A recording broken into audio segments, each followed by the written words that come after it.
شما گمان نکنید که همین رحمانوف مراد ما خلاص میشیم. نه، رحمانوف مراد به جای رحمانوف حسن میبیاد، تهمینه میبیاد، رستم میبیاد، سامان میبیاد، سنگک میبیاد، چوبک میبیاد، خسک میبیاد، خارک میبیاد، خارا پشتک میبیاد. از این اولاد خلاصی نیست. یگانه راه خلاصی از این اولاد امروز برکندن ریشه این ظالمان است. امروز از بون و بیخ برداشتن این توده اوباش و این توده، یک توده من نمیدانم بدتر از مرکب، بدتر از مار، بدتر از تارتنک، بدتر از گرگ است.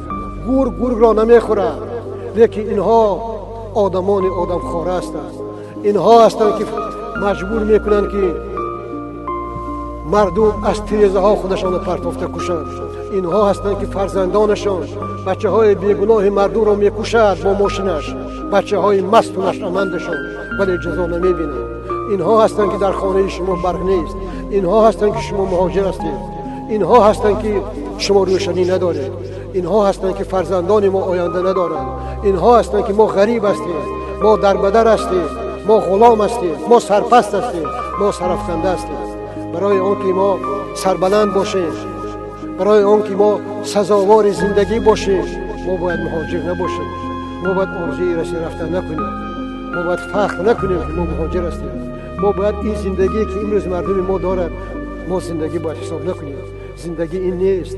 زندگی یک بریده نان نیست. آدم یک بار زندگی میکنه. آدم یک بار زندگی میکنه و این زندگی باید مثل جنت باشه.